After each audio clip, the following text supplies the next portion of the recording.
Countdown to blast off. 5, 4,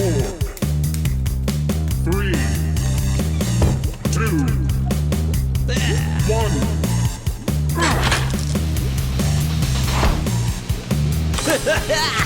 Welcome to Lord Blood-Rah's Wrackin Theater.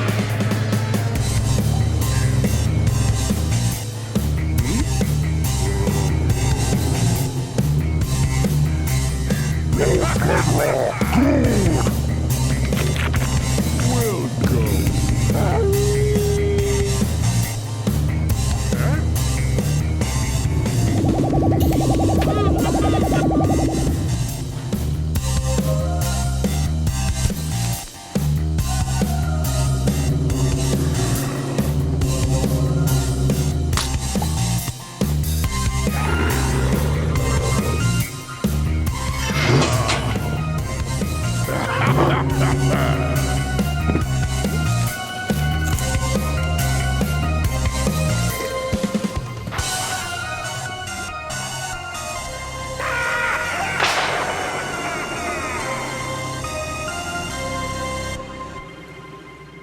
Oh, my lords and ladies, geeks, geekerellas, geekulas, and geekeritas. I am Lord Blood-Rah, and this is Lord Blood-Rah's Wrackin Theater. And you know, something's been puzzling me. If all of these aliens who come to Earth are supposed to be so technologically advanced, why do they keep crashing all the time? I mean, Roswell, Kecksburg, Santa Monica, California. You know, either their technology isn't all it's cracked up to be, or their pilot training program is useless. Well, anyway, it's the Santa Monica incident we're going to have a look at tonight, because it happened in this movie. Ha-ha! Tonight, from 1953, it's the alien on the run tale, Phantom from Space. Ha-ha! And, if parts of this movie look kind of familiar to you Nerve-Wrackin' theater fans, it's because a lot of the stock footage used in this movie was also used in Killers from Space. You know, if it wasn't for stock footage, some of these movies would be about 10 minutes long. Ha ha! Well, my lords and ladies, without further ado, I give to you Phantom from Space.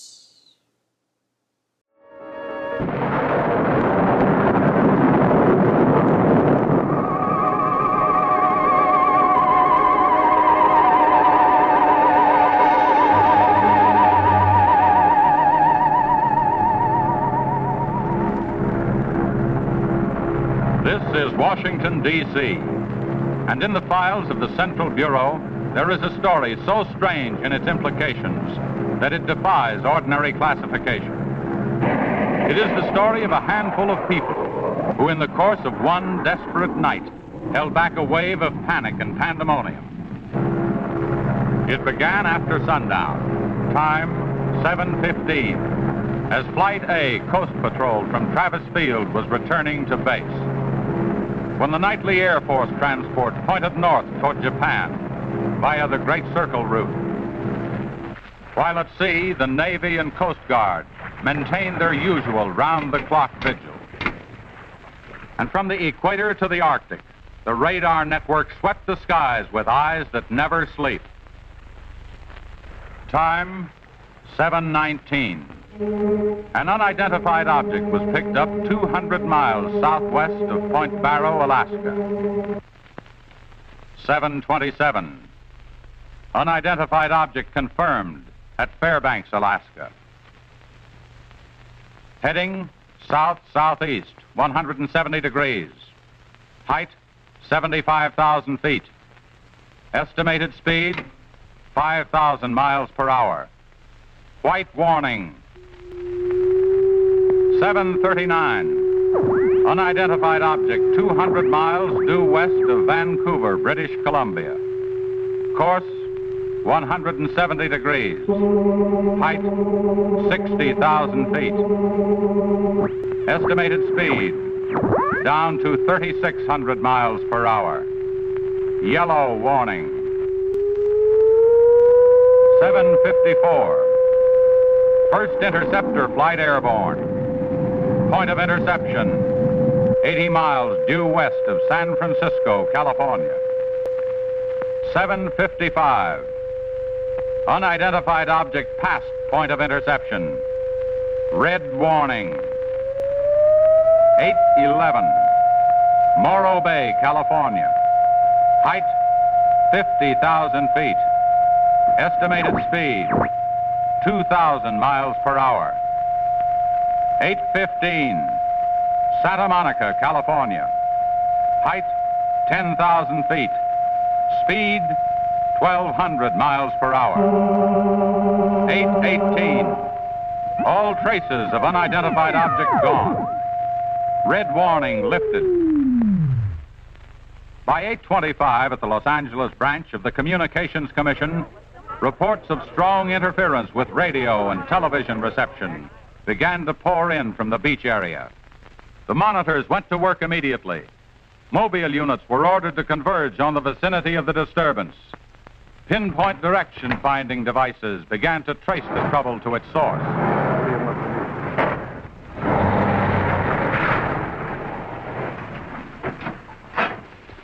This is Mobile 1, Hazen speaking. We're at Ocean and Beacon Way, interference strength 2, bearing 27 degrees. Over. Mobile 1 from center. Roger. Over. Mobile Center from Mobile 7, over. Go ahead, Mobile 7. This is Mobile 7. We're at Pacific Center and Beach 4. Interference strength 3, bearing 39 degrees, over. This is Mobile Center. Roger. Stand by. Mobile 1 and Mobile 7.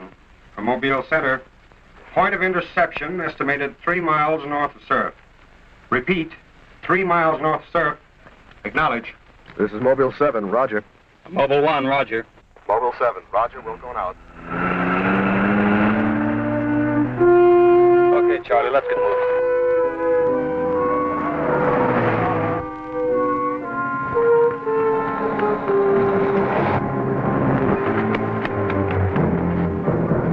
Yes, what is it? Take me to a phone quick. I need an ambulance. What's the matter? My husband and Pete out there in the picnic grounds just above the beach. They've been hurt. Well, this is the communications car.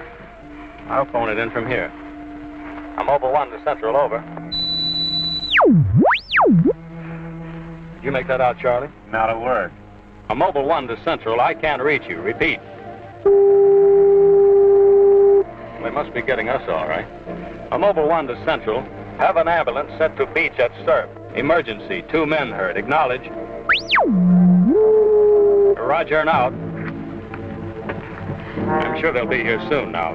Tell us what happened. Oh, this man, he just kept coming at us. It was awful. Who? I don't know. He was wearing a suit like a diver. Hurry, please. They're hurt.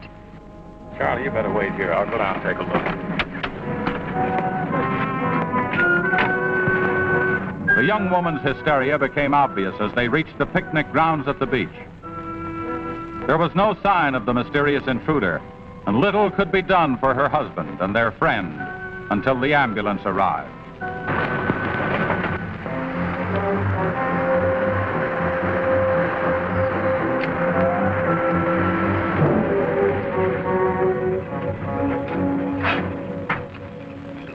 Hi, fellas. How are you doing? We're just taking another reading now. What happened down there? The police took the girl and one of the guys to the station. What about the other one? Well, he's on the way to the morgue. That was her husband. You're right on the button, Charlie, 44.7. Report back to Central if you find anything else. Charlie, grab that portable and check the beach, will you? Got it right here. I'll pick you up right here in about an hour. Where are you going? Police asked me to drop by the station and sign a report. I'll see you later. If you don't, you know where to look for the body.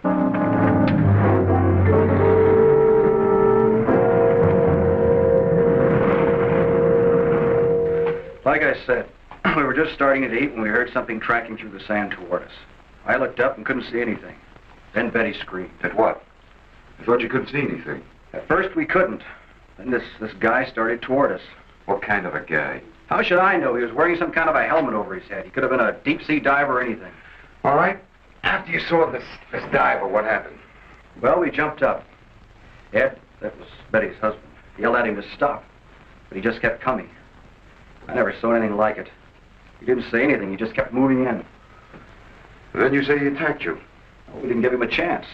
Ed grabbed a piece of wood and took a swing at him. That didn't stop him. He caught the end. That's all I remember. Just because a man's taking a walk is no reason to slug him. Besides, you don't look like a guy who frightens so easy. How would you feel if somebody with a crazy helmet with pipes sticking out of it came at you in the dark? Estimated speed, 5,000 miles per hour. White warning. Estimated speed, down to 3,600 miles per hour. Yellow warning. Unidentified object past point of interception. Red warning. How would you feel if somebody with a crazy helmet with pipes sticking out of it came at you in the dark? Well, I think I'd declare a brown warning. Ew.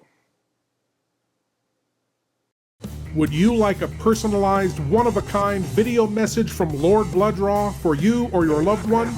Then go to cameo.com/Lord Blood-Rah. Holiday greetings, birthday wishes, shout-outs, and more.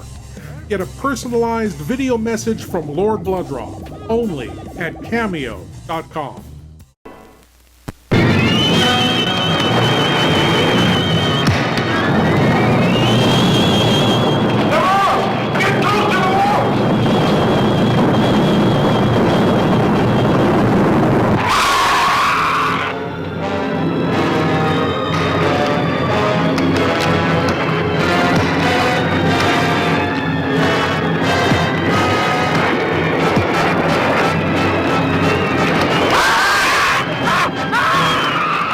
On an isolated Pacific island, the Navy lands a party of daring scientists to solve the mysterious disappearance of an entire atomic research team. Strange horror strikes first at the plane that brought them. And then, earth-shattering tremors begin tearing the island to shreds. Okay, Professor. How are the crabs blowing up the island? I am not sure. But imagine they are able to send out arcs of heat. They are packed with it. They can melt and fuse parts of the caverns, explode the materials contained, and bring about the slides. There used to be ridges there for maybe 2 miles. Now there is less than half a city block. Soon we will have nowhere to run.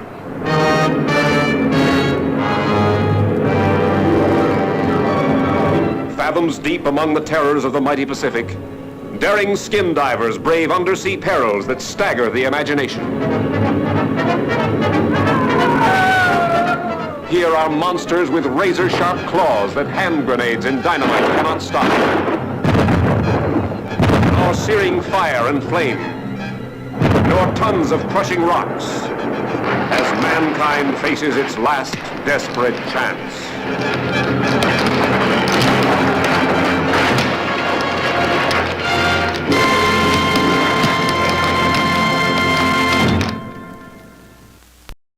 Now back to Phantom from Space, as our alien eyewitness is about to say something crazy.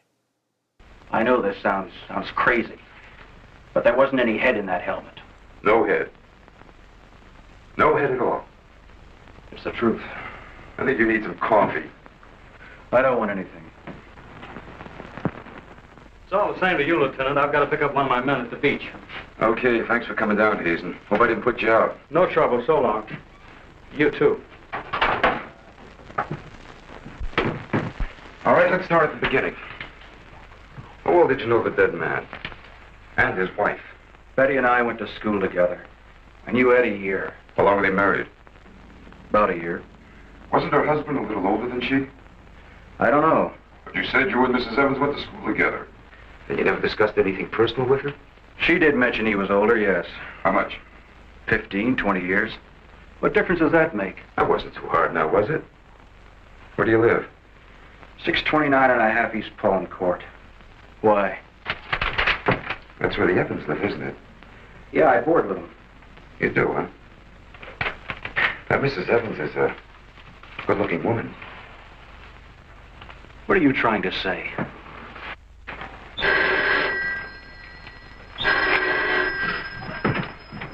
Lieutenant Bowers. Where? Yeah, I got it. I'll leave right away. Ain't been on a murder. Near the beach. Keep an eye on this guy until I get back.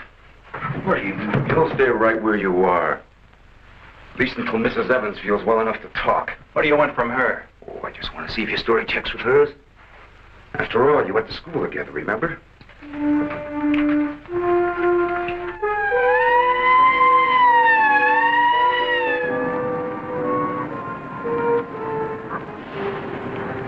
You say there were no witnesses, huh? None yet. Anything missing? I don't think so. The cash register wasn't touched. Get a breakdown of the inventory as soon as you can. What about fingerprints? Boys are working on them now.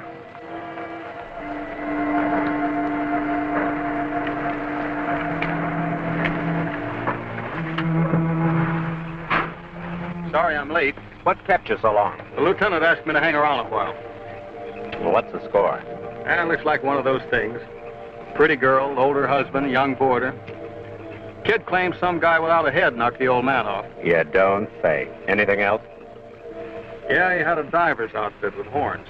No. He's going to have to do better than that. How are we doing? I took a reading about 10 minutes ago. The radiation is going out with the tide. What about the radio phone? It's working fine again.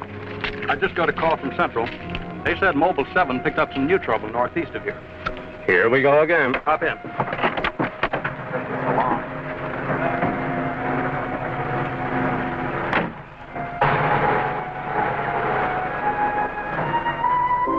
Who reported this murder? There he is there. He lives next door. His name's George Nelson. Hey, Mr. Nelson. Yes, sir. Come here, will you? I'm Lieutenant Bowers, homicide. You found this body? That's right. He must have just locked up for the night when this happened. How do you know that? Well, he usually does around this time. What are you doing here? I was sitting home watching the fights on TV, and all of a sudden the thing started acting up. What has that got to do with it? Well, you don't know the set.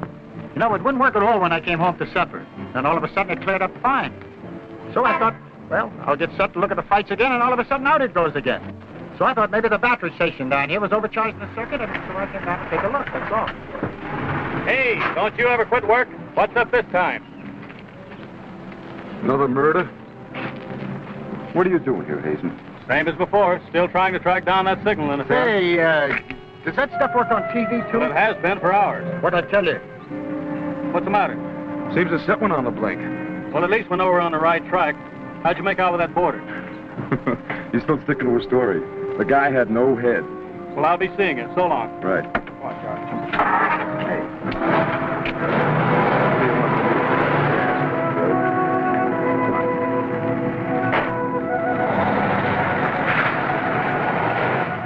And so the communications team resumed its mission to track the mysterious interference to its source. Via accurate readings taken at regular intervals by stationary and mobile units, it was determined that the disturbance was moving in a northeasterly direction. By 10:34, Mobile Center had pinpointed the disturbance at the edge of the Huntington oil fields. Units 1 and 7 were instructed to close in.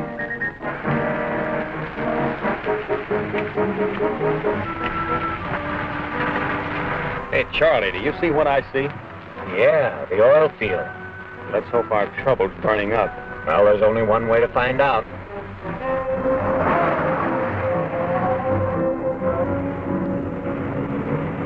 Look, Sarge. 2 murders and an explosion in one precinct is big news. Now, come on, you can't pin it all on the young boarder. Or can you? Very funny. Yeah? I'm Hazen of the Communications Commission. Oh, the lieutenant's waiting for you. Thank you. What's a wheel? You heard the man, Communications Commission. Tommy, this kind of interference happen very often? Never anything like this. It's on the move all the time. Need some hand with a transmitter in the car. It's not a transmitter. We don't get a definite disturbance, just interference. Then you have no idea of what it is, huh? Not yet. How are you making out? Not so good. You were here when I questioned that boy about the murder at the beach. Did you get anything more out of it? Yeah. Come on with me. You might want to see this.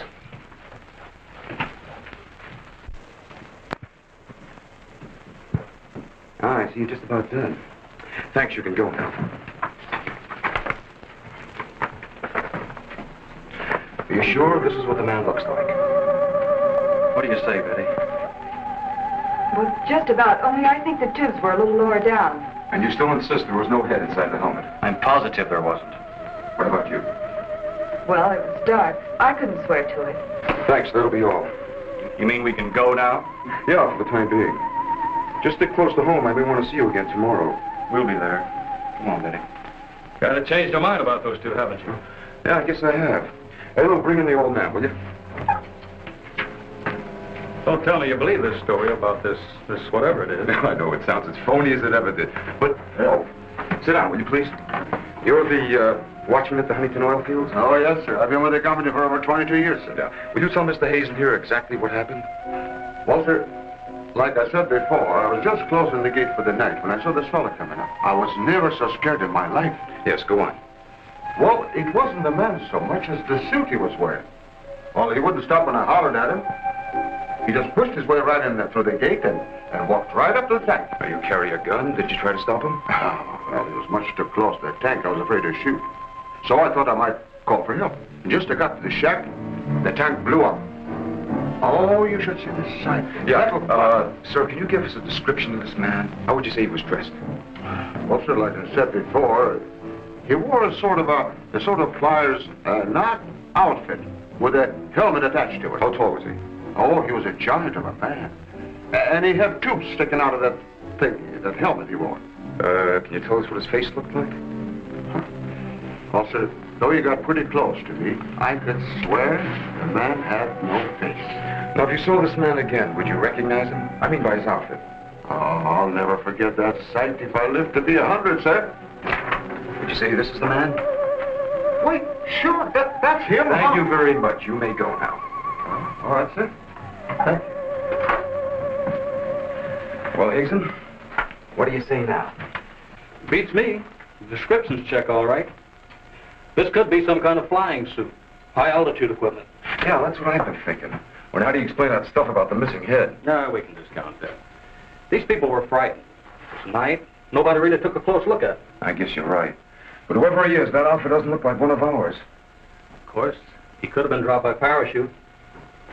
You mean sabotage? I think we better wire a report to Washington and see what they say. Yeah, you can use our teletype. I'll tip off the LA police to be on the lookout for something unusual. Hey, wait a minute. What about the press? Oh, I don't think they know too much now. We better keep it that way for a while at least, till we find out whether our friend is still around here. Well, if he is, I think we can find him for you. My hunch is that he's carrying something around that's causing all this disturbance, whether he knows it or not. Now, how hard can it be to find a guy dressed like this running around L.A., especially in 1953? I mean, today, sure, he'd be a little harder to spot, especially if there was a convention in town, but back then, nah. He's got kind of a Doctor Who villain thing going on, doesn't he? Kind of 1960s British sci-fi casual.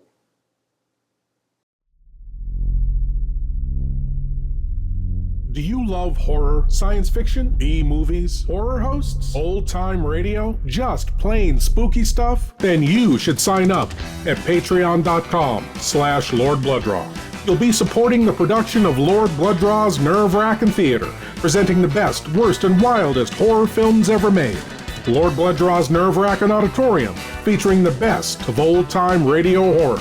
Captain Paxar's Star Cadet Hour, showing classic 1950s sci-fi shows for Star Cadets of all ages. Plus, you'll get exclusive access to bonus content like Behind the Curtains of the Nerve-Wrackin Auditorium, a deep dive into radio horror. Lord Blood-Rah's B-movie reviews, a look at a classic low-budget drive-in feature, and much more. Sign up today at patreon.com/Lord Blood-Rah for the love of horror.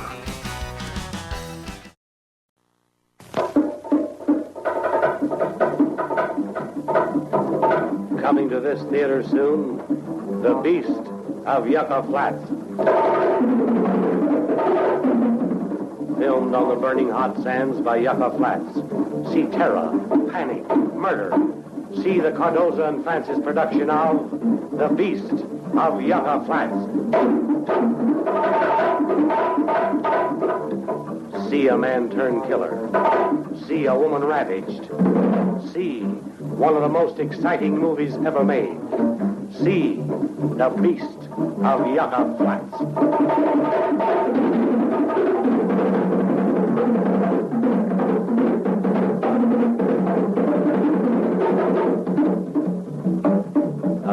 on the loose. Death sweeps across the desert. Panic. A bloodthirsty killer stalks a moonlit desert. See the beast of Yucca Flats.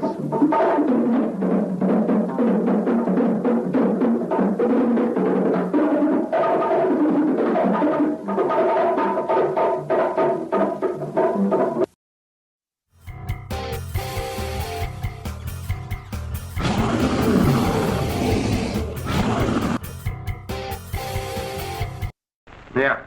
Kill that page one lead. They let the boarder and the girl go. How do I know? Maybe the lieutenant thinks that the guy in a flying suit knocked off the husband. Nah. No, not a chance. Not a chance of an exclusive on that picture. They're making a blanket release in the morning. Oh, there's a guy from the Communications Commission in there now. Sorry to interrupt you, Lieutenant. Yeah, what is it, Jim? There's a teletype can for you. Oh, thanks, Jim. We're waiting for it. That was fast.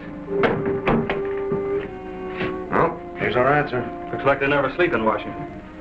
Says to contact a Major Andrews, care of Dr. Wyatt, director of the Griffith Institute. Hey, it's kind of late. Maybe I'll give him a call. While you're at it, I'll go out the car and check in with Central. Okay.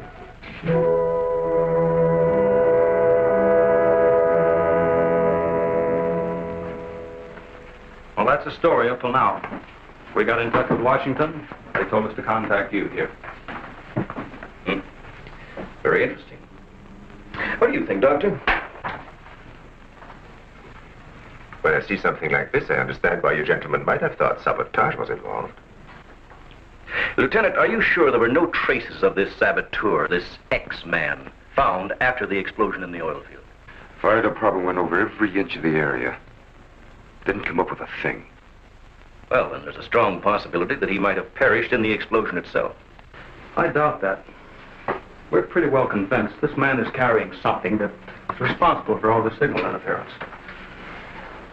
According to the last report I got, there was a definite disturbance about 3 miles east of the oil fields, sometime after the explosion. Well, then if he's alive, you should be able to keep an accurate check of his whereabouts. Not that easy. As a matter of fact, we lost contact about 3/4 of an hour ago. Maybe he realized you were trailing him and got rid of whatever he had that was causing the disturbance. In that case, there's nothing much my department can do to help you. I guess it's up to us. Unless you have some suggestions. Well, let me think out loud for a minute. It might just be that what we've been talking about so far, and this phantom, as we'll call him, ties in with what the doctor and I have been discussing. That is very possible. I don't know whether you know it or not, but somewhere around 7:30 this evening, our radar networks picked up an unidentified object off Point Barrow, Alaska. They traced it clear down to Santa Monica before they lost it. Santa Monica? That's where we first picked up our radio interference. Yeah, right at the scene of the murder. Well, then, if all these things tally up, we've got some idea of how our man got here. You mean that he came in some plane? In that case, somebody would have seen it land and take off again. Or did it crash? No. No, we don't think it was a plane. No rocket or jet that has been built so far can attain the speeds of 5,000 miles an hour, particularly for such a great distance. And maybe we're on the wrong track altogether. Couldn't your unidentified object have been a meteor? They travel at a terrific speed. Yes, fast enough for most of them to burn themselves out the moment they hit the Earth's atmosphere. And did it occur to you that meteors are not very likely to travel horizontally, all the way from the North Pole to California?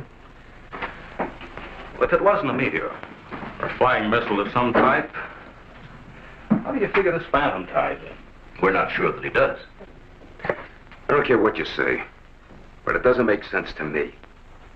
Anybody trained in sabotage would stay undercover. This guy's walking around in a monkey suit, killing people. Excuse me, Dr. Wyatt. Is there Lieutenant Bowers in here? Oh, yes. What is it, miss? There's a Mr. Wakeman from the Chronicle here to see you. Wakeman here? Now, what does he want? Well, there's only one way to find out. Before you go, Lieutenant, I don't believe you have met my assistant, Barbara Randall. Well, hello. Hello. It's Mrs. Randall, Lieutenant. I'll be right back. Barbara, you know the Major? Of course. And this is Mr. Hayden, the Communications Commission. How do you do?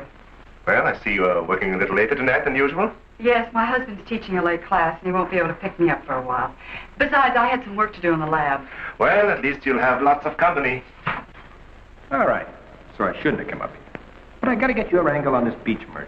And your whole department is shut up. Look, Wrackin, will you stop bothering me? There's nothing to say. If you got an exclusive story from that Evans Damon or Board, then you know as much as I do. Yeah, but that still doesn't explain anything about the guy without a head. Come on. Who is it? Your guess is as good as mine. You mean you let those two kids go without knowing that? I don't buy it. Well, I did. Well, then you must have an awful good reason. I bet you're trying to tie it in with that other murder. All right, Lieutenant. Don't tell me. I'll get my story somehow. Oh, if you want to know how things turn out, read the Chronicle in the morning. That's right. Now get in touch with Charlie and Mobile One and have him call for me here. Okay, honey. Won't you come up with anything? No, we're just briefing Barbara here. It's just amazing the way you've been able to put these things together. Don't kid yourself, Mrs. Randall. It seems the press knows as much about it as we do. Well, let's hope they don't come to the same conclusions. A few lurid headlines, and every fool in the country will be seeing phantoms in spacesuits and men from Mars all over the place. Yes, I can imagine. And mass hysteria is difficult to check once it gets started. That's why we've got to move fast. Well, from the looks of things, I guess it's up to me. I'll be in touch with you as soon as I hear anything. See you. By 12:30 a.m., the dragnet was in operation. Mobile units patrolled the streets and countryside. They covered an area 35 miles square.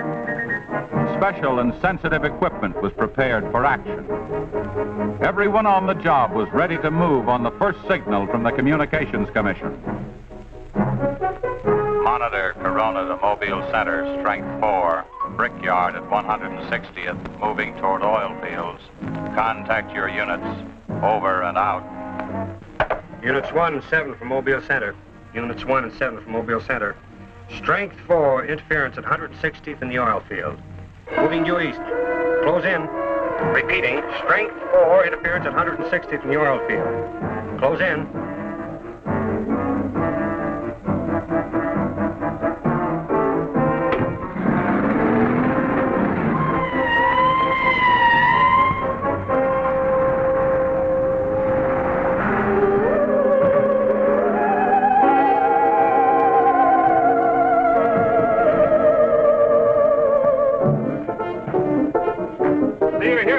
Just got here, trying to set this up. What gives, Hazen? It's in this area, all right. I brought the Geiger counter. Thank you, Doctor. Why don't walk over those oil fields? Well, it doesn't register as far as the oil field. I think we'll do better if we split up, man. Right, Lieutenant. You two go that way. Lieutenant, out here. Joe, you follow him. Come on, Doctor. And you? Oh, forget it.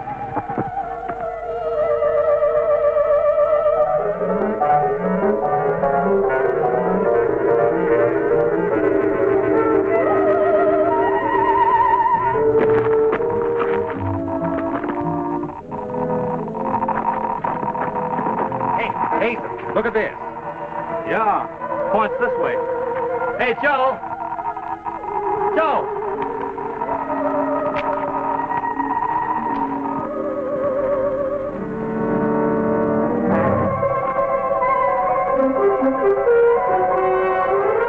Hazen! Hey, Hazen! 603! Going strong. That's it, Doctor.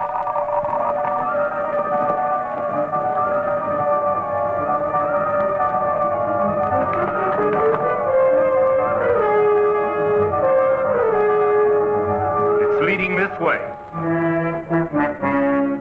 Come on.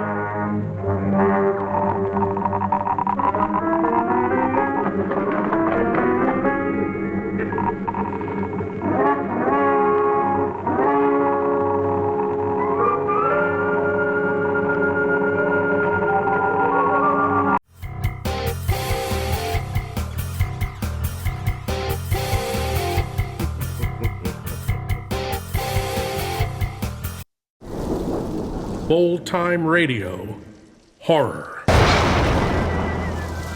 Experience the subtle magic of old-time radio horror every week with Lord Blood-Rah's nerve-wracking auditorium, chilling audio nightmares from radio classics like Lights Out, The Witch's Tale, Dark Fantasy, and many more. Available on YouTube and most podcast providers. Lord Blood-Rah's nerve-wracking auditorium. Please leave your eyes at the door. You will not need them. Larry!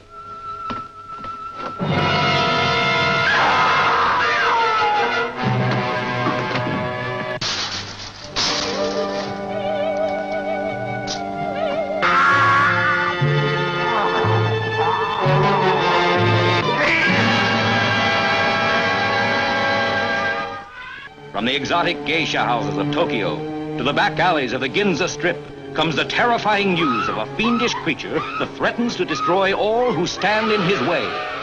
This is the frightening story of an American reporter in Tokyo who unwittingly became the victim of a shocking scientific experiment that turned him into a horrible mutant, half man, half monster, the Manster.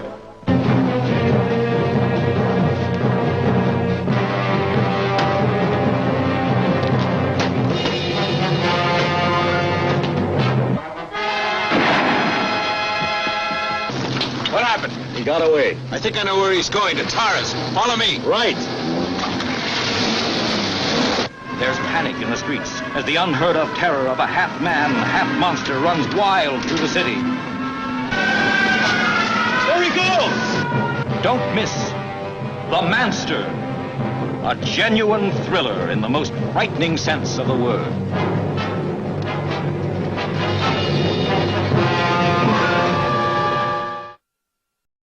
Now back to Phantom from Space, where our government boys are in hot pursuit of our mysterious visitor. And the way those Geiger counters are chattering, I do mean hot.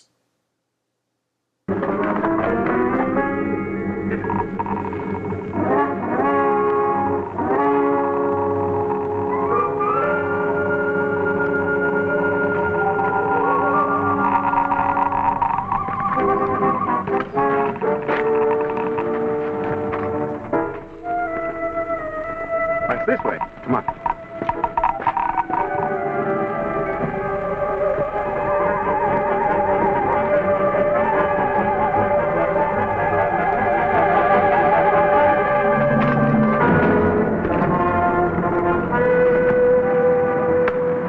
Come on.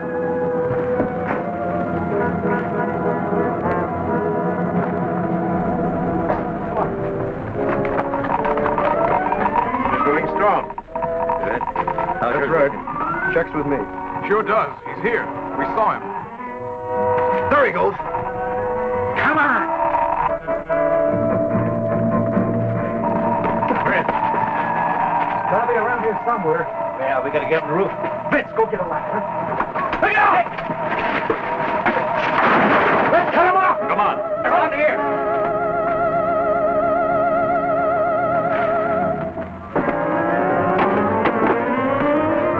Anybody see him?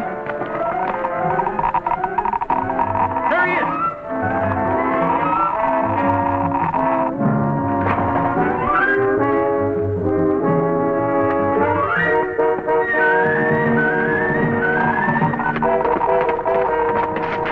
Got him now. We'll give you 10 seconds to come out of there, starting now. 1, 2, 3, 4, 5. 6, 7, 8, 9, 10. We're going in. Help you guys cover the door. Come on.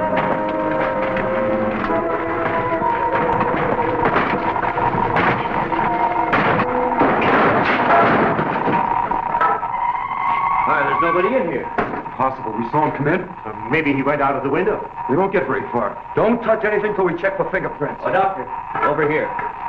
He left his suit and his helmet. Hey, let's spread that thing out so I can get a good shot of it. Keep away, you fool. What's the matter? For your information, that's a Geiger counter, and it says hands off. I think you'd better wait outside. I just have a job to do. So do we. And I'm afraid ours will have to come first. Now, there's no radiation from the helmet. But look at this. So that's what's been causing all the trouble. Charlie, you know where we can pick up a lead-lined box in a hurry? Well, Mobile 7 should have one. They're right outside. I'll take a look. Hurry it up, will you? Unbelievable. Now, we all thought that this Phantom might be carrying some device with us. causing all the signal interference, but to learn that it's due to the very clothes on his body. That's not the only thing that bothers me. Did any of you get a good look at his face? Not me. He's too far away. Well, I did. Unless I'm mistaken, that helmet was empty. Hey, where am I going to put this stuff? Oh, put it in Dr. Wyatt's station. We'll take it back to the Institute. Right. Find out, Z? No, that's all right. You can handle that.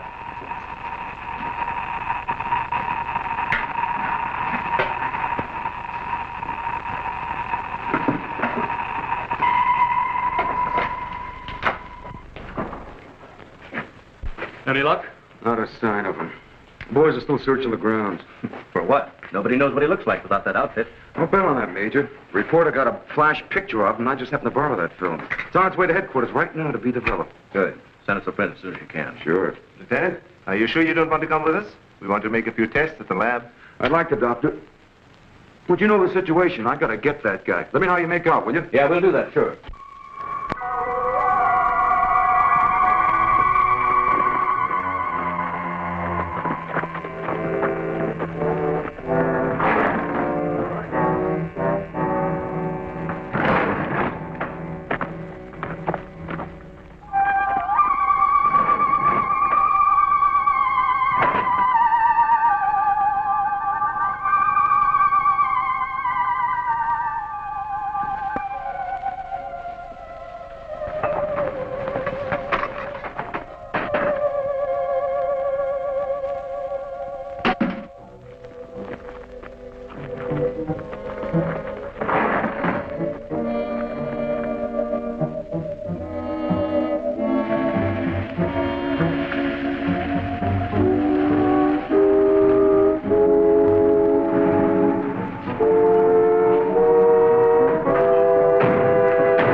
We were just on our way home when we saw you drive in. Good evening, Barbara. Hello, Bill. I see we got here just in time. Anything new?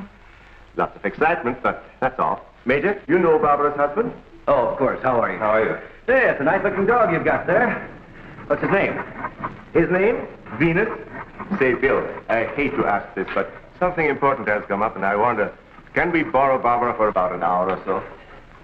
I suppose so. Of course. Darling, why don't you go and do the shopping? Here's the list. The market's open all evening. I may as well. See you later, Helen. I'll take the dog and tie her up. Thank you, Bill. Good night. Good night. I'll give you a hand with it. Oh, thanks, Doc. Easy now. Look up your fingers. All right. Look at it. Now, don't drop it. Ben, come back here! Ben, come back here!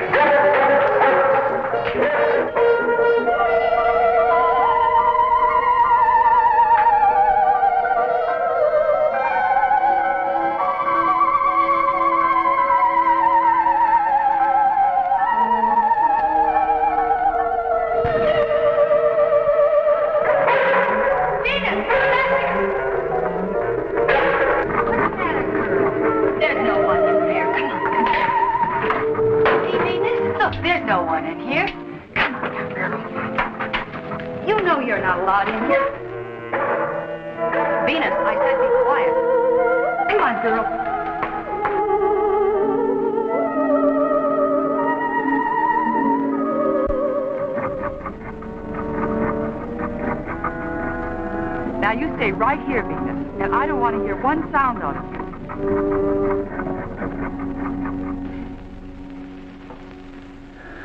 You were right, Doctor. There are no fingerprints anywhere. What's all this? Hey, don't touch anything. You better put some gloves on. Our friend, Mr. X, left this suit at the oil refinery. You mean you were that close to him and you didn't catch him? I'm afraid so. That's up to the police now. Hand me those shears. I want to cut up this material to work with it.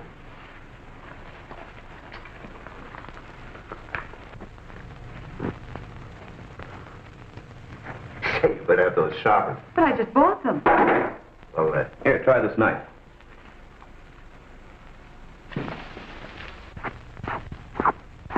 that still won't cut. Let me try.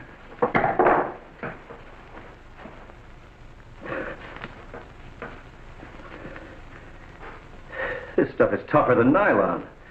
Why don't I try it over a Bunsen burner?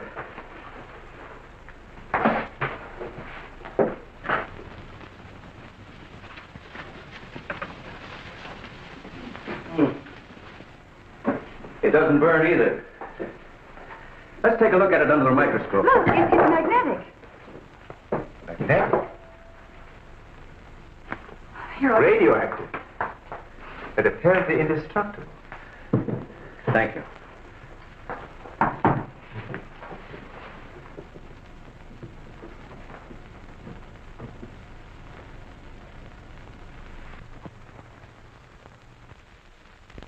What's the matter? You tell me.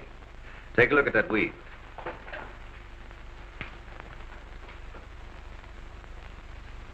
What weed? There is none. This material is one solid mass. May I see it?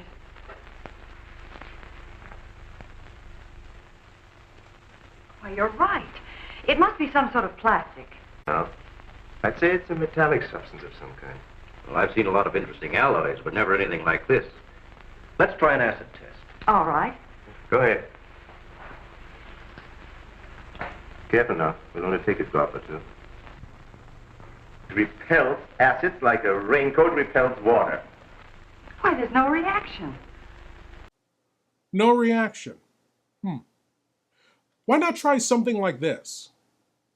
Now, this is a powerful outboard motor that our engineers have especially set up in our studio in order to make possible this live demonstration. We've attached my Timex directly to the propeller blade, as you see here. Now we'll submerge it in the tank. And all right, let's go.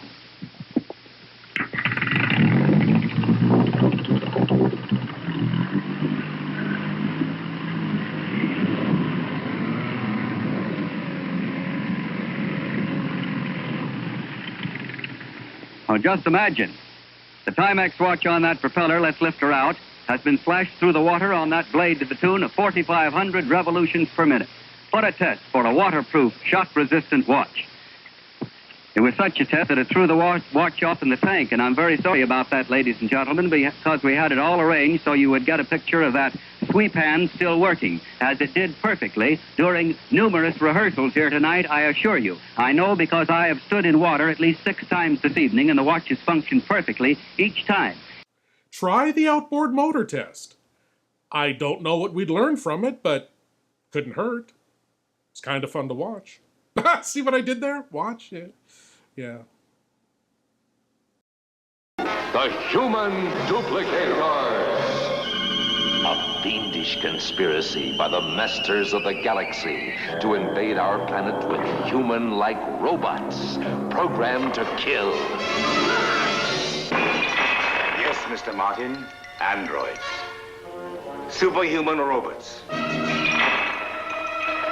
You tremble in horror as this android scientist creates electronic brains, and with his monster machine, duplicates live human bodies.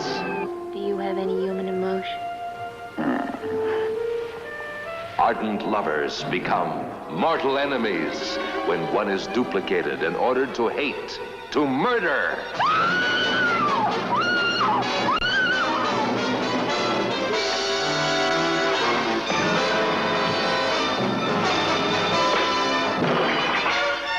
Beware, the person next to you may be a deadly android, a member of this frightening society of robots, geared to destroy you.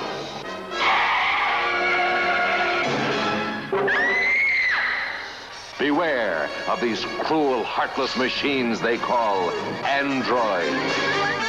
You'll freeze with fear as you enter the cold world of the living dead, where terror dwells and horror waits for you. The human duplicators. Now back to Phantom from Space, where our doctor friend is just now realizing what we, the audience, have known for a while now. Well, Major, this looks as though we were going to be here for a long time.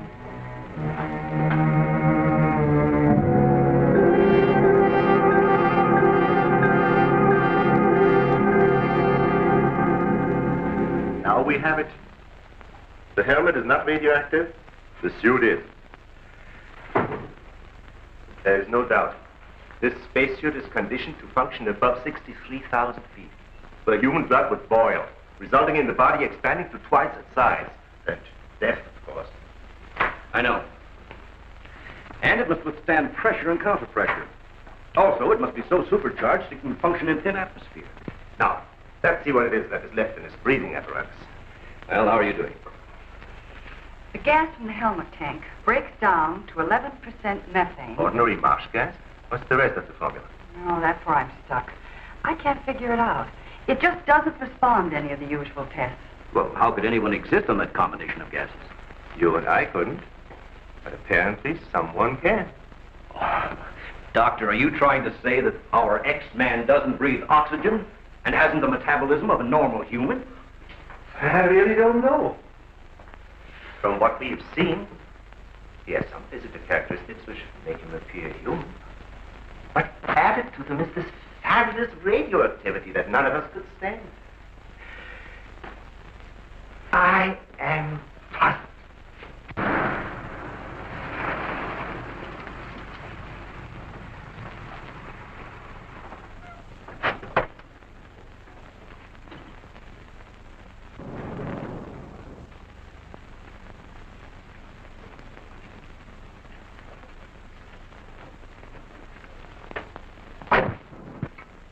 I think the answer lies right here in this helmet. Obviously, he needs it to survive. Otherwise, he wouldn't have risked wearing it where he was sure to be recognized. As it is, he only took it off when he was cornered. Well, if what you say is true, how can he exist without it now? Let me put it this way. It's like a patient in an iron lung. Sometimes one can be removed for hours at a time without any ill effects. Exactly. And I think the same principle applies here. And that means sooner or later, he has to get his breathing apparatus back or die. I don't understand. Well, I've got an idea. If we were to return this whole outfit to where he left it, he might be tempted to come back. Dr. Wise speaking? Yes, he's here. No, thank you. Hello, Major. Still at it, huh? Mm-hmm. No, we haven't got a thing, no. The picture? Yeah, hold on. He says the picture the reporter took of our man didn't come out. I was afraid of something like that. The radioactivity must have burned the emulsion. Hello. No. No, we didn't find any fingerprints at all in his clothes. Did you find any? Oh, too bad. Hello? Will you wait there, please? We don't know what to make of this either. Have you heard from the communication boys yet? Well, let's hope they turn up with something. Major, excuse me. Hold on a second. Yes? It's Mr. Wakeman of the Chronicle. He insists upon seeing you. He does? Where is he? I told him to wait in the lobby. Good. Hello? And it's our friend from the press is here.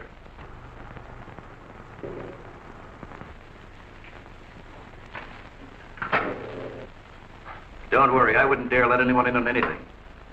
At least not till we get something concrete. Right. All right, I'll see you later.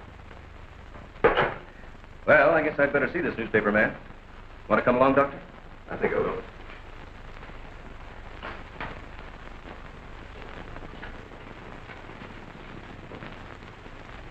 Oh, hello. Remember me?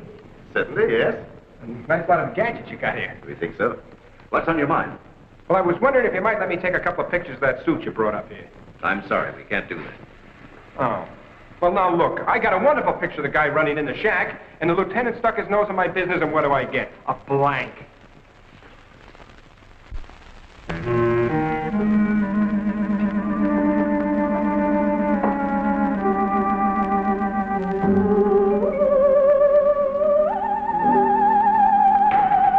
Is that you, Doctor?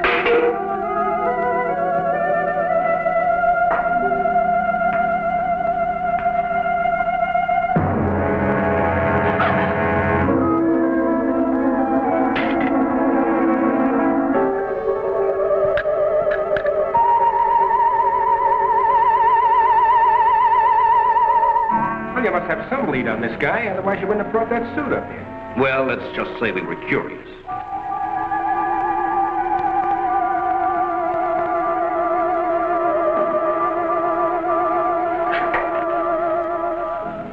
Hello, Bill. Are you back so soon? Isn't Barbara through? I don't know. If she's still in the lab, why don't you go up and see? Thanks, I will.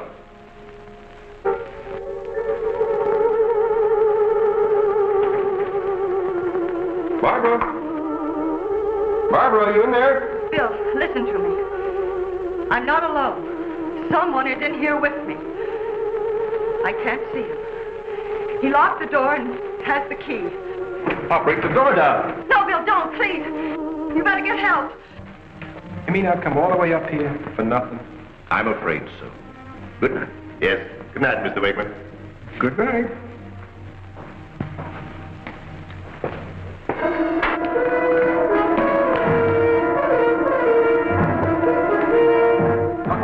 Major, come quick. What's the matter? What's the matter? Where's Barbara? In the lab. The door's locked and there's someone in there with her.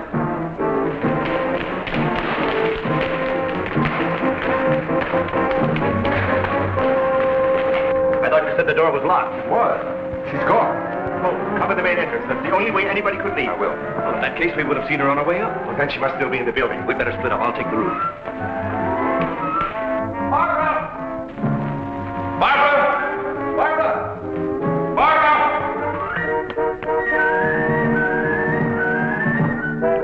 Barbara! Barbara! Where are you? Barbara!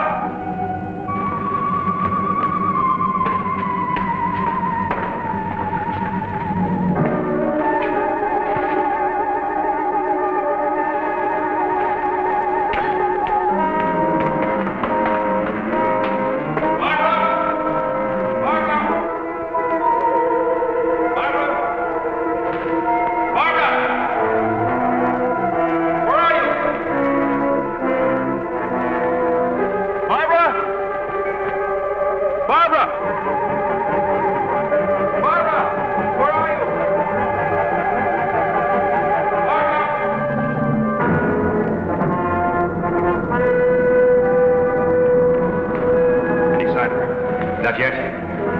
She must be around here someplace. Now, you stay here. Watch the main entrance. And I'll check the basement. All right.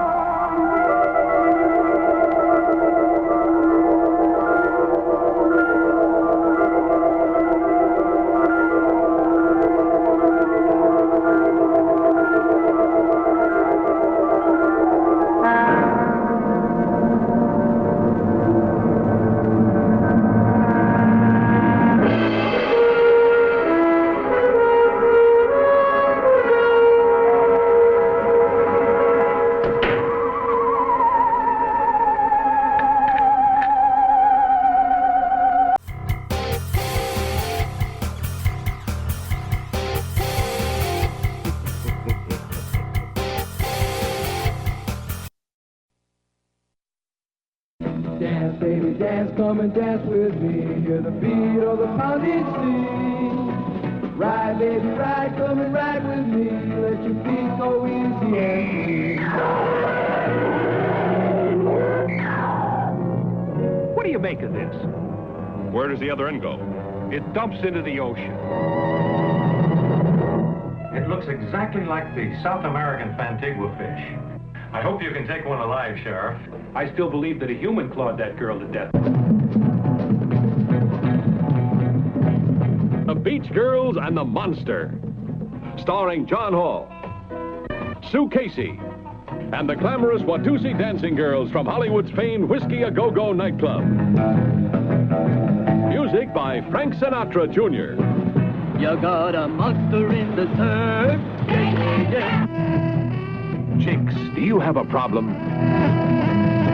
You won't have after you meet the monster on the beach. If you see this ghoul, play it cool. Beauties in bikinis, laughing, singing, surfing, sinning. Beach party lovers making hey hey in the moonlight while the monster waits and watches. Yeah. This one will kill you.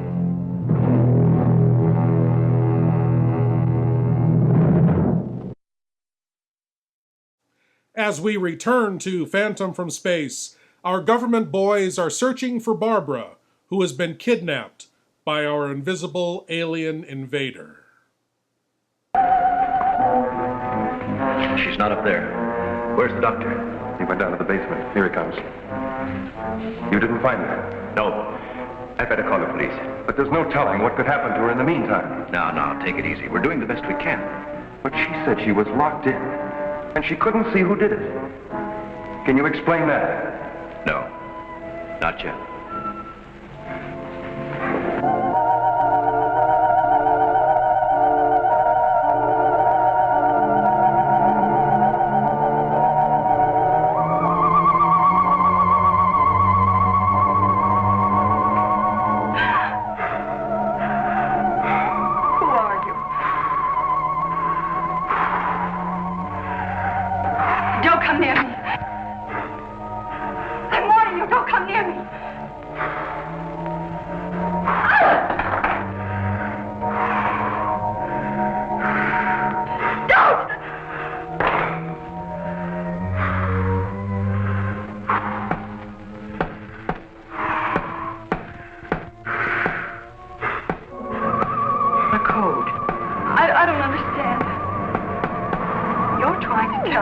To breathe, and there isn't much left in the tank.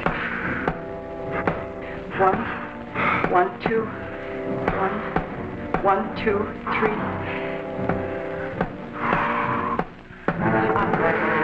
I'll write it down.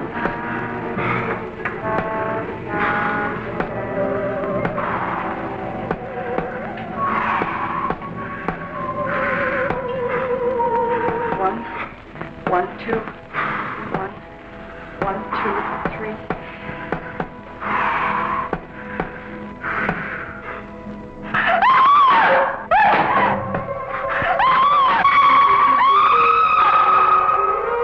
In the lab.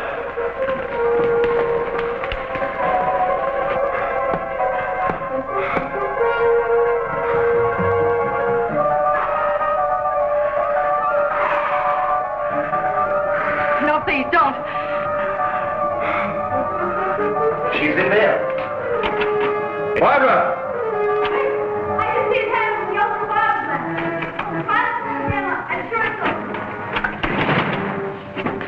Darling, are you all right? I think so. I'm looking for him. I just saw him, so he must be in here.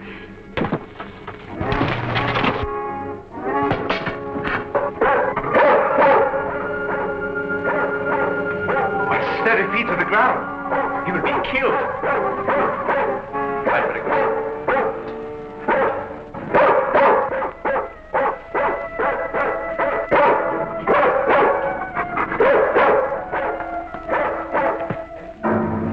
It was frightening. I couldn't see him. I didn't know what to do. Come here, quick! He's disintegrating. This is amazing.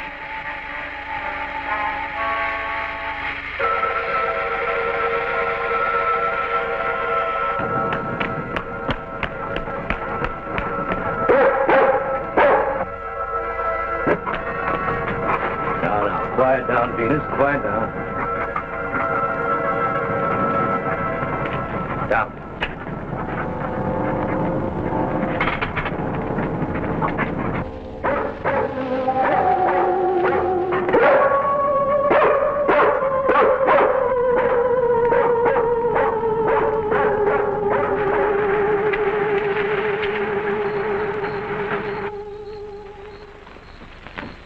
Mobile Center for Mobile 1, come in, please. This is Mobile Center. Go ahead. Get hold of Major Andrews or Dr. Wyatt at the Institute. I want to talk to either one of them. I will do. Stand by, Mobile 1. Dr. Wyatt speaking. Oh, yes, Mr. Hazen. Yes, we're still at it. Lots and lots of excitement, but nothing definite yet. Have you anything to say? The trouble seems to be just about gone. We get a flash in the direction of the observatory once in a while, but I figure that's because of the outfit you're testing.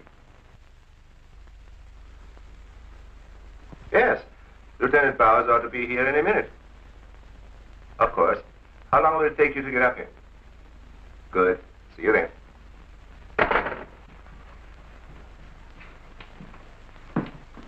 Thank you, gentlemen. Put it down here, please.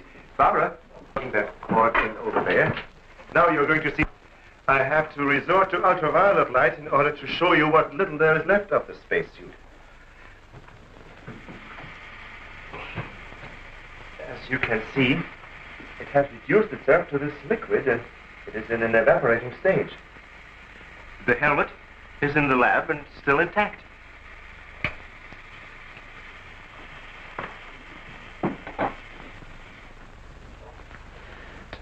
This is amazing. All the radiation in this suit would be fatal to a normal human being wearing it. Of course.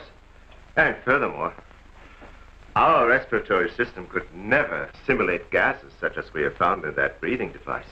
Well, then we have to assume our so-called X-Man carried his own atmosphere with him. Excuse me.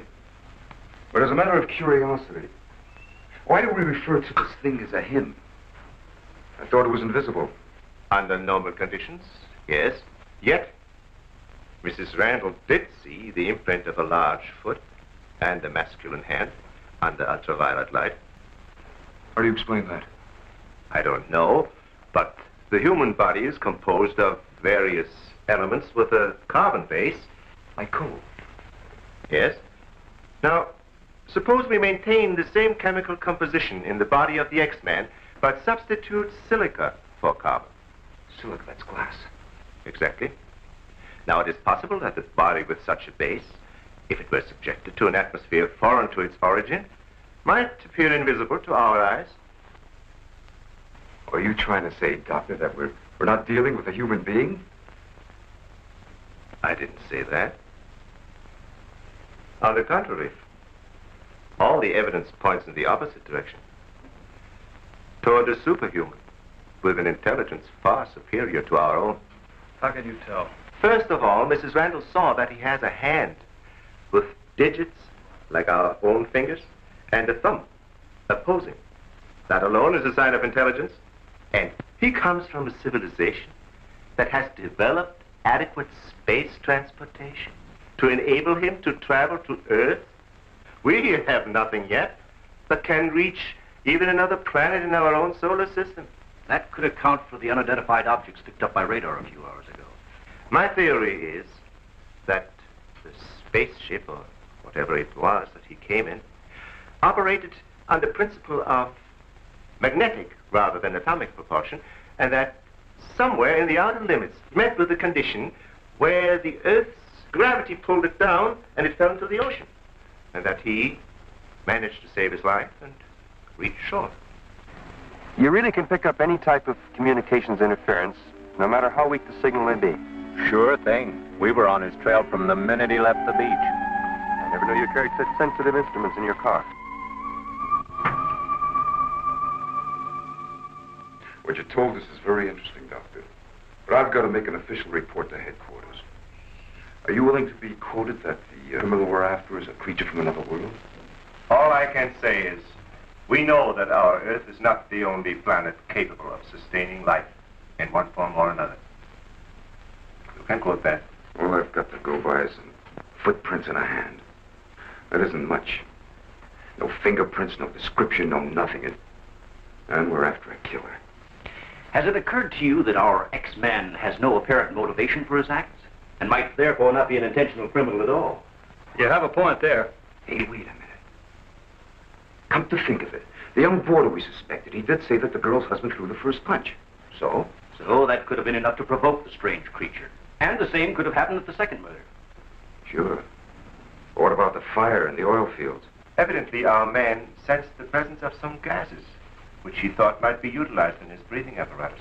Yeah, that could account for his presence at the oil refineries, where something went wrong, causing the explosion. Or he could be an interstellar invisible nudist pyromaniac come to Earth to kidnap our women and play with our scissors. It's all just speculation at this point. Would you like a personalized, one-of-a-kind video message from Lord Blood-Rah for you or your loved one? Then go to cameo.com/Lord Blood-Rah. Holiday greetings, birthday wishes, shout-outs, and more. Get a personalized video message from Lord Blood-Rah, only at cameo.com. Encounter with the Unknown, narrated by Rod Serling, is one of those rare motion pictures that you will probably never forget. Listen you well to my word. One by land, two by sky. Look to the heptagon, for it is there. 7 times around go the 3 of you. And may your reward be just and true. What could a completely normal man face in the depths of a hollow pit that could drive him insane?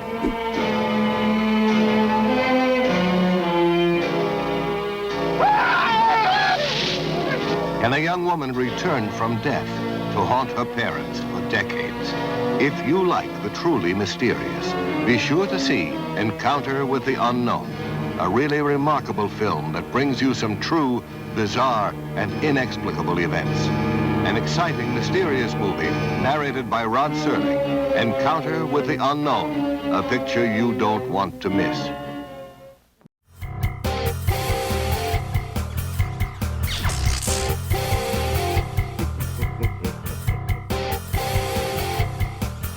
Too bad he got wise to us and took off his uniform, or we'd have been able to catch up with him by now.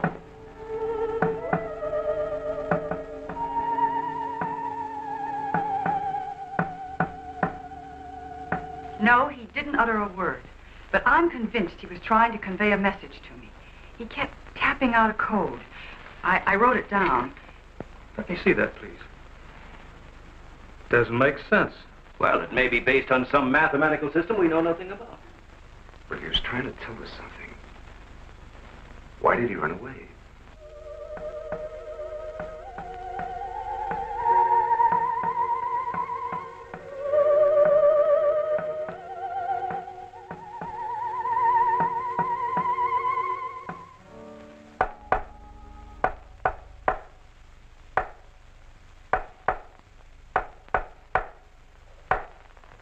What do you think of that? Hell, Hazen must be crazy sending out stuff like that. I guess so. Why don't you try and get a hold of him? Yeah. Mobile 1 from Mobile Center. Come in, please. Mobile 1 from Mobile Center. Come in, please. Mobile 1 from Mobile Center. Come in, please. Hey, that's Central calling.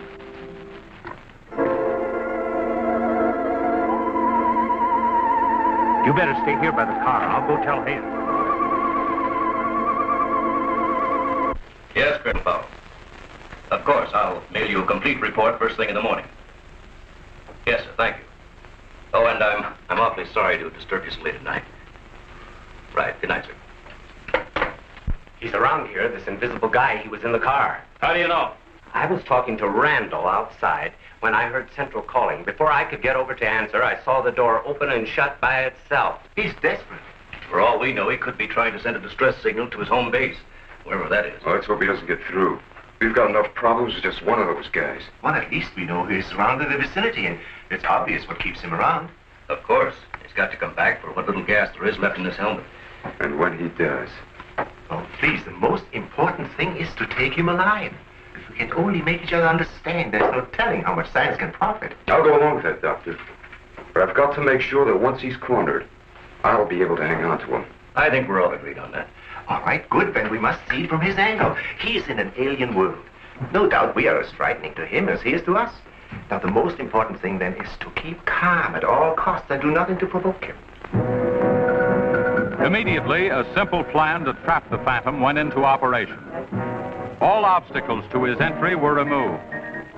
To erase any possible suspicion, the doors were left unguarded, and inconspicuous electric eye equipment was set up. All this was connected to a makeshift control board, which would immediately signal the exact location of the trespasser. Now, there was nothing to do but wait. The one road leading to the Institute was blocked off to make certain no outsider would upset the plans or interfere in any way. What's the big idea? Sorry, nobody's allowed through here. Who said so? Lieutenant Bauer's orders. Oh, is he up there? He might be. Well, you get word to him that Joe Wakeman of the Chronicle is here. Sorry, bud, I can't leave. Oh, what about them over there? Hey, you over there. Me? Yeah. Aren't you the guy from the communications outfit? Didn't I see you down at the oil fields a couple hours ago? What of it? You got anything to do with this? Well, you'll have to ask Lieutenant Bowers about that. How can I if he won't see me? That's a good question.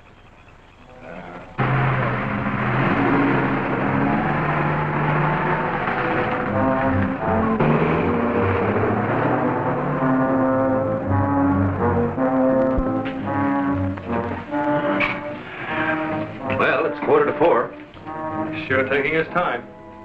Time is cheap. Yeah, well, how long can you sit on the edge of your chair like this?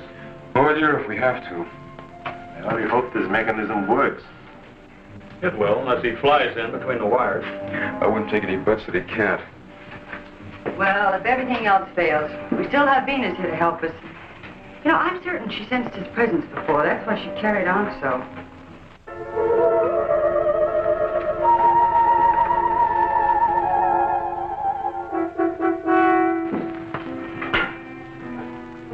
What's the matter, Lieutenant? Is this thing getting you? Oh, no. I'm just thinking about the public reaction to all this. I'll give something to the press by morning.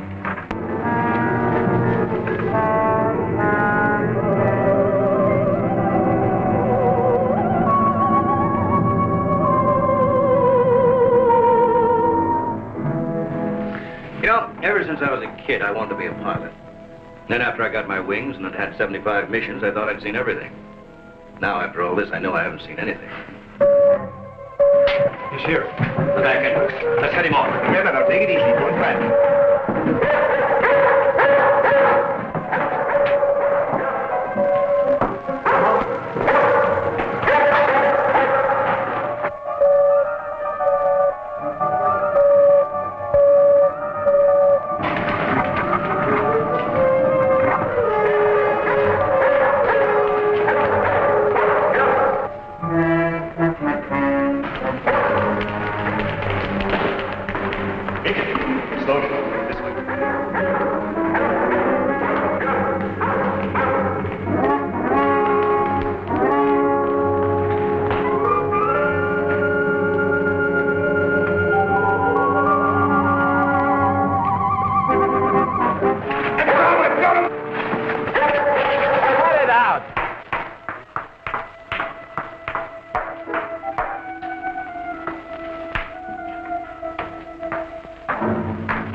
Trying to do? Well, it's the reporter. Yeah, it sure is. What's going on around here? You guys crazy?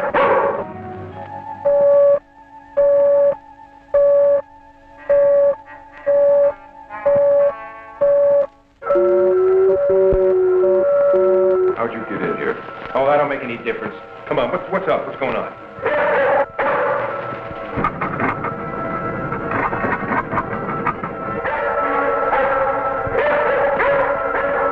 Lieutenant, you better tell him. I'll reset the wires.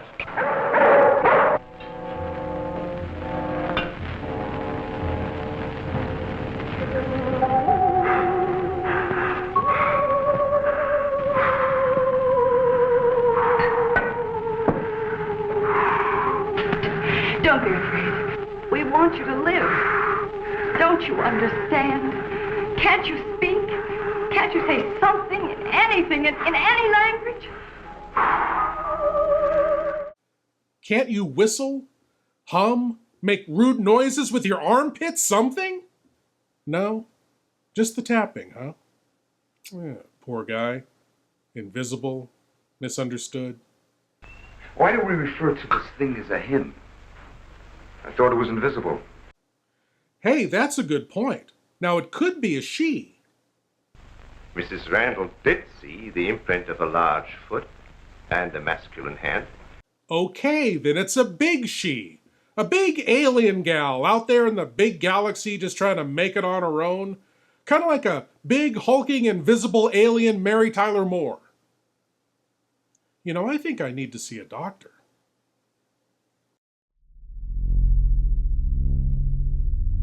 Do you love horror, science fiction, B-movies, horror hosts, old-time radio, just plain spooky stuff? Then you should sign up at patreon.com/Lord Blood-Rah. You'll be supporting the production of Lord Blood-Rah's Wrackin Theater, presenting the best, worst, and wildest horror films ever made. Lord Blood-Rah's Wrackin Auditorium, featuring the best of old-time radio horror. Captain Paxar's Star Cadet Hour, showing classic 1950s sci-fi shows for Star Cadets of all ages. Plus, you'll get exclusive access to bonus content like Behind the Curtains of the Wrackin Auditorium, a deep dive into radio horror. Lord Blood-Rah's B-Movie Reviews, a look at a classic low-budget drive-in feature, and much more. Sign up today at patreon.com/Lord Blood-Rah for the love of horror. From Haiti, land of the voodoo, comes the most infamous cult of all. Bela Lugosi as Murder Legendre. I see death. Master of the undead damned. The sinister power behind the white zombie.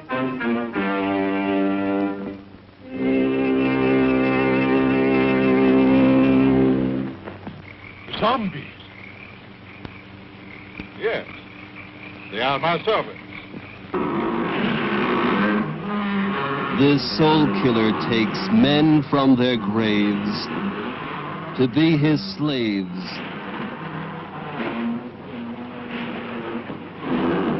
His instruments of terror, and now this fiend plots to possess a woman.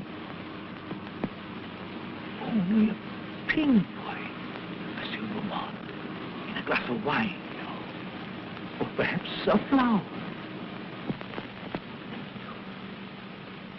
Keep it, monsieur. Keep it. You may change your mind. Not dead? Are you mad? I saw her die. The doctor signed a certificate. I saw them bury her. Captive in the borderland between life and death. Her brain drained of the life spark. The white zombie obeys the unholy commands of her demon master.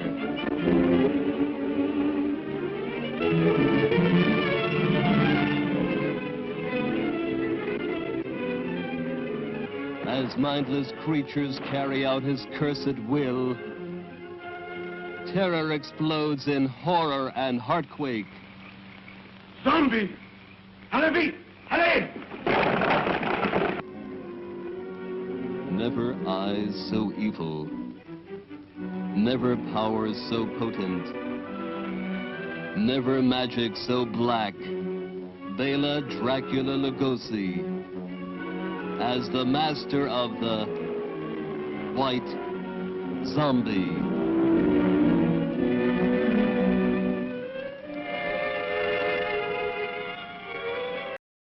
And now, on to the conclusion of Phantom from Space, and then on to the cranial cavity search, and then on and on and on and on.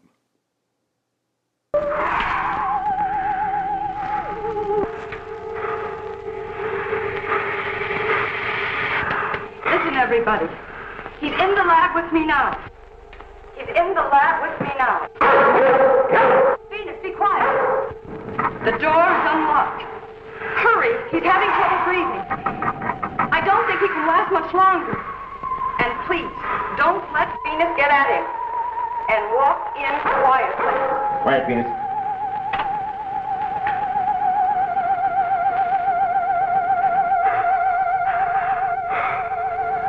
It's unbelievable.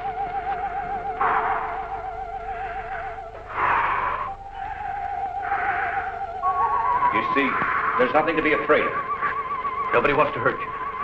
I've tried to reason with him. I feel he understands, but he can't speak. Wait a minute, I'll try his code. I think I remember it right.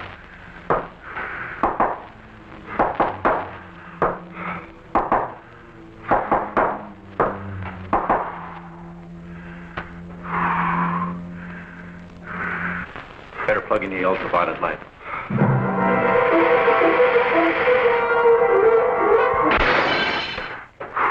Oh, you scared him.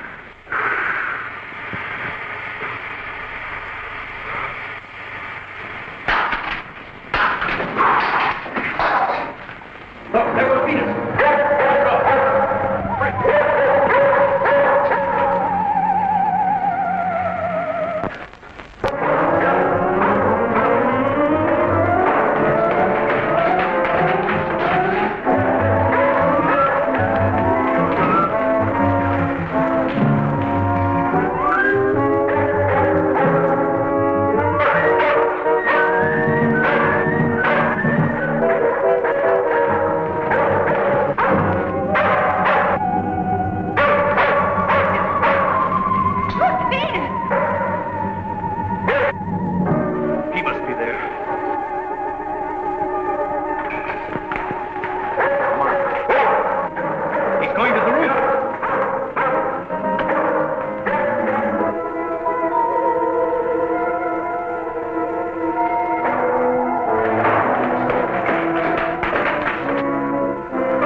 switch is over there.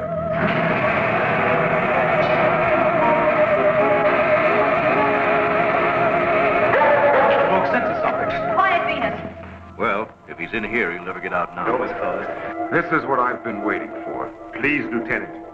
This is our last chance. We have to take him alive. Plug in the lamps. There's an outlet here.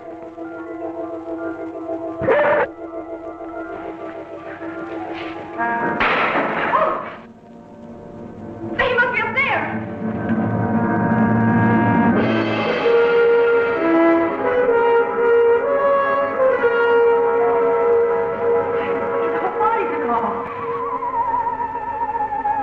If I hadn't seen this with my own eyes.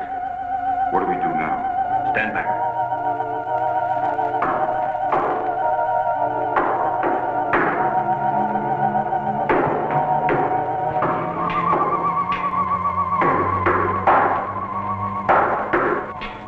Amazing. There's code again. Look. He's trying to speak, but no sound is coming out of his mouth. Look at Venus. She acts as though she hears him. Yes. Dog can hear sounds that we can. His voice must be beyond the range of the human ear. Maybe he's screaming. He's suffocating. The glow, it's almost gone.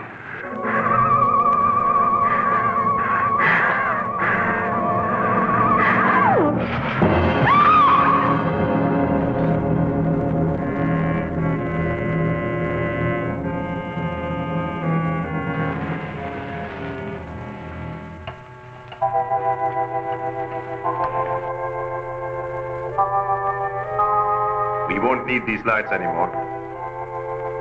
In death, he has become visible as a normal body.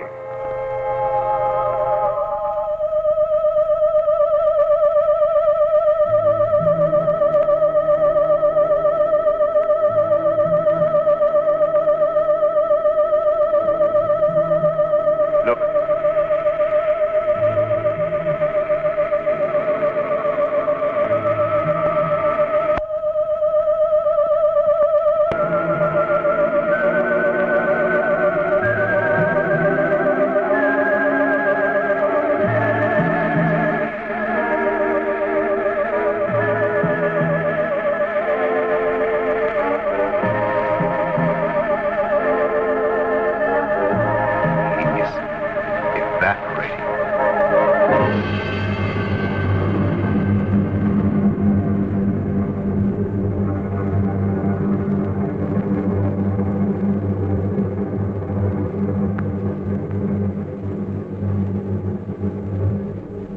So he came here, wherever from, and right before our eyes, his body went through the final phases of life.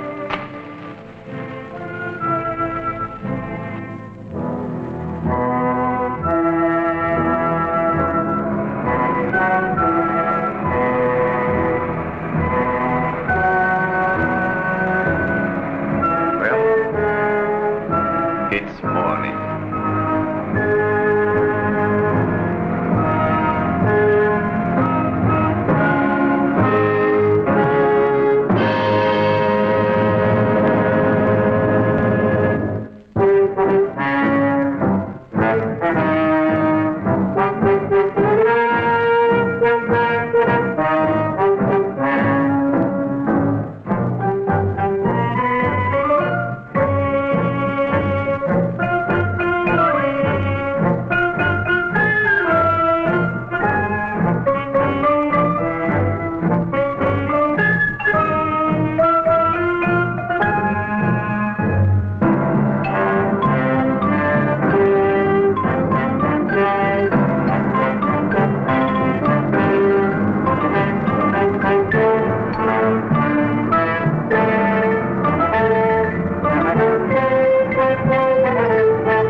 Assume the position and open your minds wide.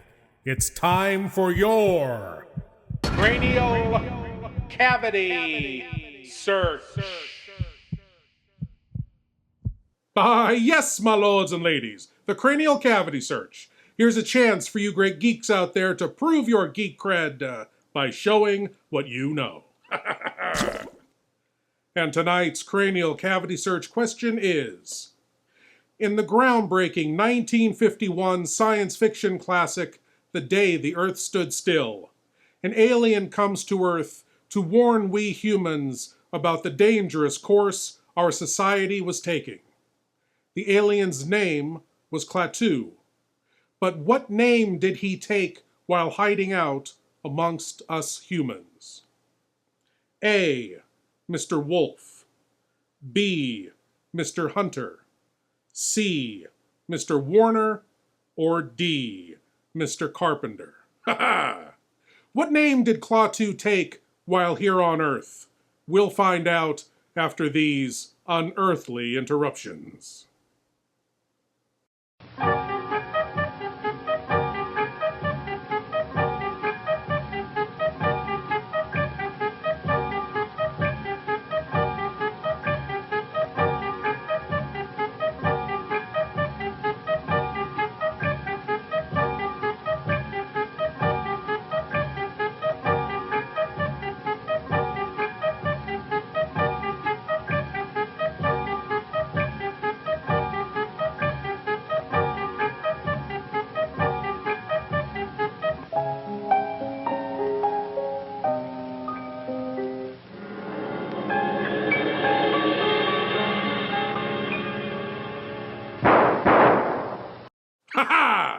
And the answer to tonight's Cranial Cavity Search question. What was the name Klaatu used while on Earth in the classic film The Day the Earth Stood Still? It was D. Mr. Carpenter. Yes, my lords and ladies, Mr. Carpenter. The director of the film, Robert Wise, chose that name to reinforce the Christian allegory in the plot. Now, I don't want to get too into spoilers in case you haven't seen the original, The Day the Earth Stood Still, but you must see it. It is a true science fiction classic. But now, my lords and ladies, as always, a short film for me means a big surprise for you. And, you know, I was thinking, the alien in tonight's film depended on his helmet for survival. And I was also thinking that a lot of people place a lot of importance on their hair and the style that they wear it in. But what I was mostly thinking was, I need a short film to fill out the time for this week's episode. So, without any particular thought in mind, here is Hairdress Through the Ages.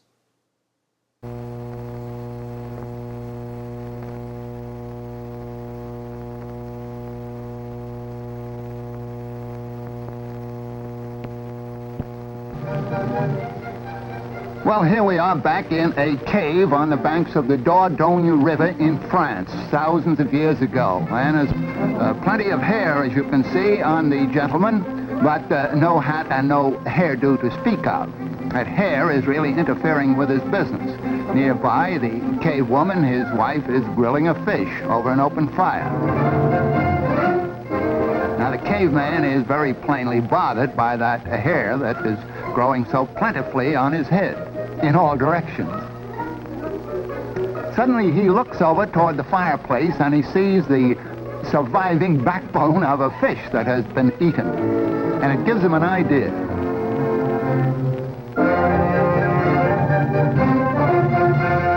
Now, I don't say that we have proof that this happened, but it could have happened, and some such original discovery must have been made. Now, see what he does with the backbone of that fish. Puts up his hair as best he can and uses the backbone, or part of it, as a side comb to hold it in place. Let's imagine, at least, that that was the first hairdo. Now we slip forward a few thousand years to the time of the Babylonians in the Near East. See what kind of hairdos they had. Well, they not only curled their hair, but they curled their beards, too. It was a religious rite with them. Now we go over to the land of the Egyptians about 2,500 years BC, and notice a change. They shaved their heads completely, and they shaved their beards too. But they wore an artificial beard made out of wood or horn or some such material. And the women, too, shaved their heads and wore wigs. Now, of course, we're talking about the aristocracy, the noble people and the rulers of those days, not the poor people. And here's an Egyptian woman with the kind of imitation hair or wig that was worn by the high-born ladies of those days. Another thing about the Egyptian women of those days was that the higher the headdress they wore, the more noble their blood was supposed to be. So you can see there was quite some competition among the ladies in a vertical way. Really getting high in some of these. Another peculiar thing was that when the princesses or queens acted in an official way, they too wore an imitation beard on their chins.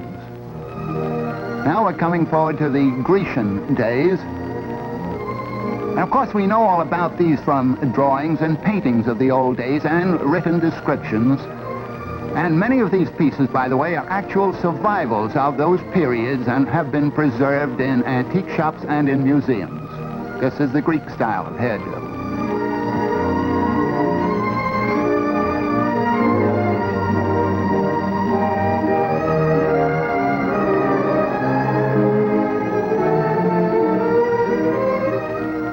Of course, at all ages, a scarf was often used as a covering for the hair, with or without a hat on top of that. Now we're coming forward to the Roman days. There is a Roman painting, and a peculiar place for it. It's on the bald sconce of a Roman. And here we have one of the Roman ladies of the court of Augustus Caesar, and this is the kind of wig that she wore. A very dark wig. Now she sees her handmaiden there with a very blonde head of hair and plentiful, and she decides to change her mind and get a blonde wig. Whereupon the poor handmaiden has her hair cut off and made into a wig for the patrician Roman lady. Here we see her now with a blonde wig.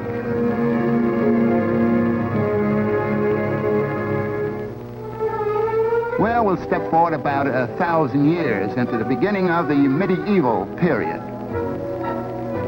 And this is the way the high-born young lady wore her hair then, in long ringlets, when knighthood was in flower.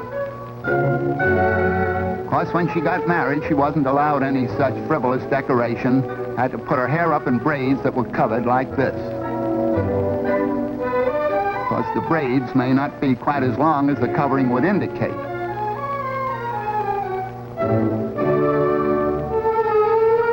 Just a little added decoration.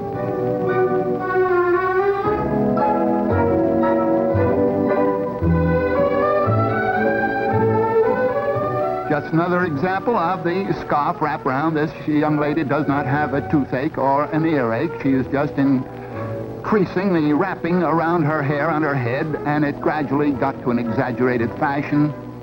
More and more of the face and hair were concealed until we got to this type, which became popular in Brittany, in France, hundreds of years ago.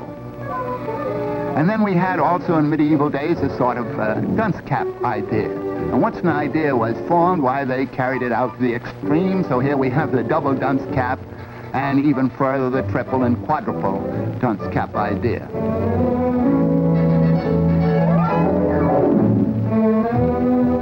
And of course, further decorations were added.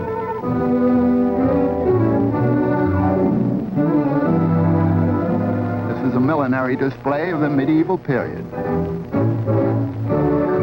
Now we come to what I call the antler type of hat. Looks something like the spread of antlers of a water buffalo or some African gazelle.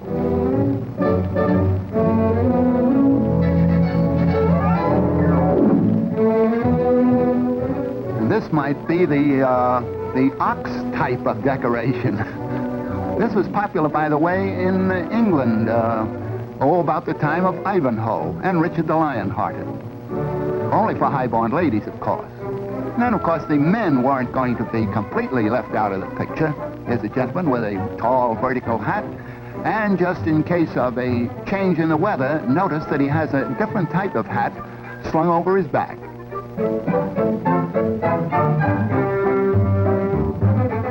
Well, we're coming down through the ages a little bit, but not making much progress in the millinery department. This chap has a whole counter's worth of cloth on his head.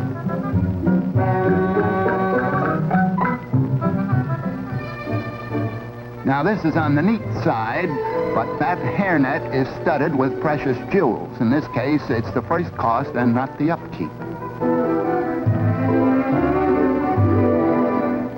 Here we have what is often called a Holbein type of hat, because that famous painter gave us many canvases with models wearing that kind of picture hat.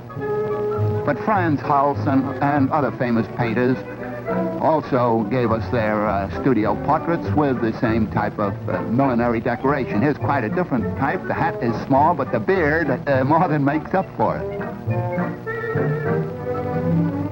Now, this is really neat. I say I'm no judge of ladies' hats, but this is the type I like anyhow. It'll be good in a high wind. Notice that the ruff is now coming in around the neck there. That would be around 1550, 1600 and through there. Just imagine all the handwork that went into the ironing of a ruff of that type. Many of the pictures by Van Dyck feature these ruffs.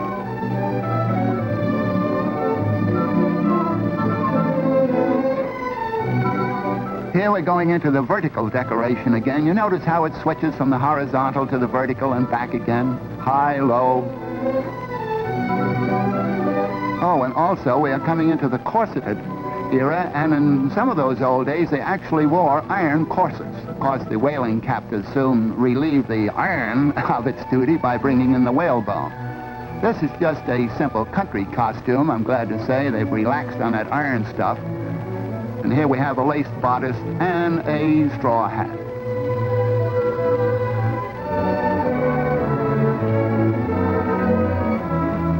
Now we're coming into the 17th and 18th centuries. This is a model of a painting by Van Dyck. And so I haven't time to come on down to modern days, but as far as we've gone, I leave it up to you to know whether or not we've made much progress in hairdos and costumes and hats.